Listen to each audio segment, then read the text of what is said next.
Good everybody, what's up? It is robett, and I'm joined by Eat My Lunch's founder, Lisa King. How are you, Lisa? Hi, I'm good, thanks. How are you? A-okay. I got an email from you, was it at midnight or wherever it was? Yeah. Um, for those who don't know, give a quick insight. What's Eat My Lunch, and give me the quick context 101 before we get into it. From people who know about my lunch, we have operated on a buy one, give one model. So when people buy lunch from us, we give one to a Kiwi kid in need. And since we've been operating, we have given almost 1.5 million lunches to kids in schools around the country. Um, Most of our sales are selling lunches to corporates or to workplaces. And obviously, kind of 2 weeks ago, all that revenue disappeared Overnight. pretty much overnight. And so, we've been very fortunate that we were able to kind of revamp our business and our operations. And we started delivering fresh groceries to people at home, given the need, and particularly during the lockdown period. But with schools closing as well, it's just been plaguing on my mind about how we actually feed these kids during lockdown, given that they're relying so heavily on accessing food when they're at school.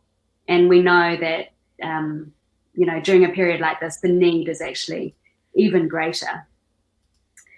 So it's been challenging and difficult, but we've come up with a plan to get food to kids while they're at home, and using Eat My Lunch's logistics capabilities to actually deliver weekly food or lunch parcels to the kids in their homes.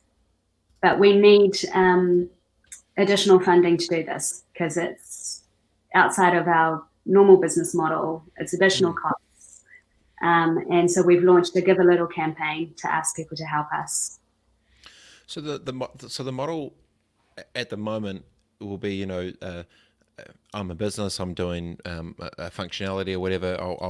I'll buy, 100 lunches that goes to it. So basically, you kind of do that one for one model with commerce. But obviously, with this thing rolling out, you've now got all this sort of infrastructure in place, and so the goal is to get the lunches to the kids, even if they're not at school, and even without the commercial partners, right? Like that's the kind of the play, because I'm sure a lot of the reasons they need, just because they're not going to school doesn't mean they don't need the lunch.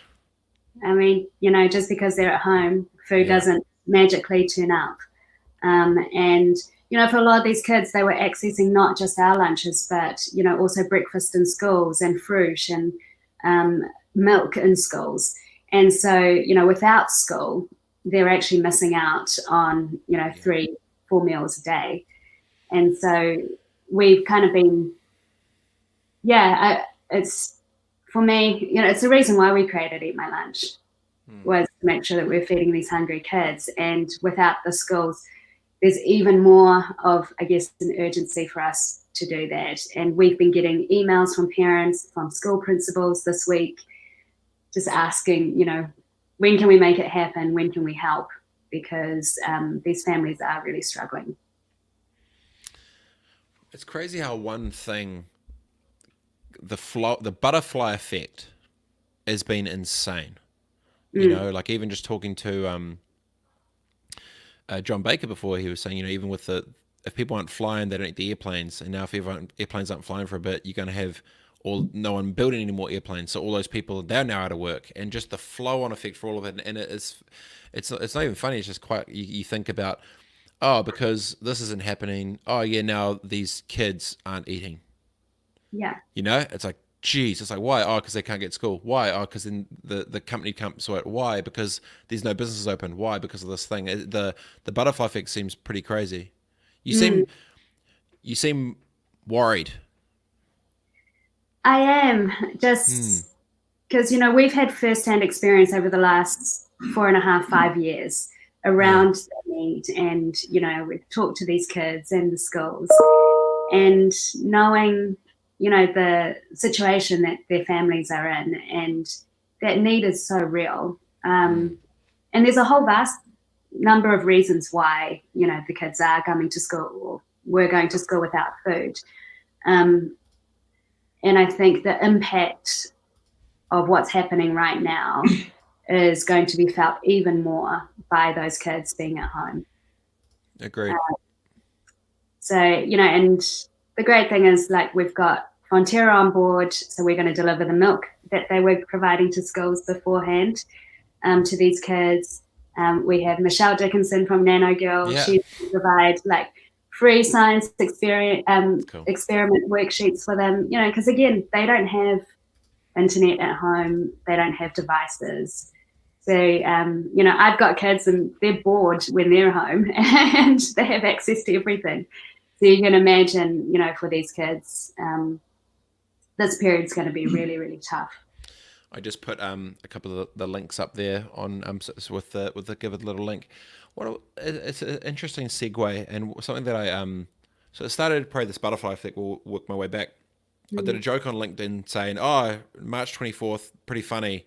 There's going to be a whole bunch of Christmas Day babies this year, Yeah. like that, blah blah." And it's like ha ha ha, and then someone was like, "Yeah, and divorces and a rise in domestic violence," and I was like, oh shit, I hadn't thought about, you I guess you get stuck in your own bubble for some things, and then and then instantly when I go to this point, I put myself, if I've, I'm in a potentially bad relationship, I've just lost my job, I've got no money, I don't know how to get the food, I'm at home, I'm stressed, there's booze around, there's drugs, there's no sport on, there's frustration, there's anger, there's all these things, and then you put a 12-year-old kid, like I always think about Rangi from Rotorua as the guy I always think about, that 15-year-old kid that was kind of, I guess, the younger me in many respects. And as much as we're talking about subsidies and government and open the borders and level 4 and this, like I simultaneously think, well, what about that partner who's afraid to go home because they're an abusive partner? Or what about that kid who really school was the safe haven and the safe place for them to go to, and now they are stuck in a place with people who hurt them, who are supposed to love them, and just all the shit. It flipping gets me, man. It's just like, oh, because it's real shit. And so I've been trying to make a conscious effort when possible to talk about the awareness that we have about the medical stuff. I get that. Park that for a second. The financial stuff around business, cool. Park that for a second. And then we're like, okay, think about the communities and the people, and hopefully it's good because people are more reaching out and the rest of it. But simultaneously in a situation like this, I am guessing that the type of person, and I'm sure data backs up to some respect, if you're in the type of environment or household where a kid doesn't have enough money to have food,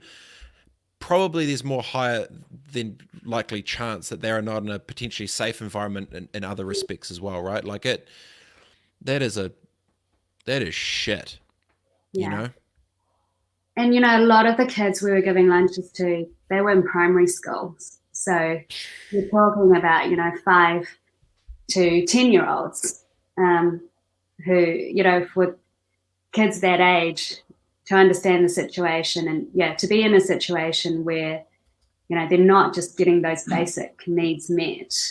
You can imagine how difficult that is. And that's why for me, the lockdown was critical, but the impact and the flow-on effect of schools closing, it's kind of been keeping me awake at night, because it's the one thing I just feel like we really need to act on, and quickly.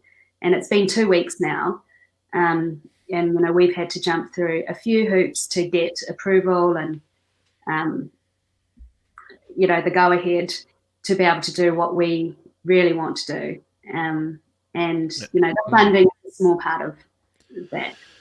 And can you pre-sell corporate packages, coupons, which keeps it? Can you, like, what are from a strategic perspective, what are the other options that you kind of have right now? Like, how can you play this? I'm thinking, what are the other players? Could you? I saw. Do you see David Downs? He created the SOS Cafe, and it's you can basically, if you're a cafe, you can go on, and if you want to support your local cafe, you can get in the mix, and you can buy like a $5 or $10 voucher to your favorite spot, and then they get the cash now to keep staffing on or whatever to help get it through. And then obviously when they kick off, is there, like, what other things can you do, or can other people potentially help with, or how do you sort of navigate around this?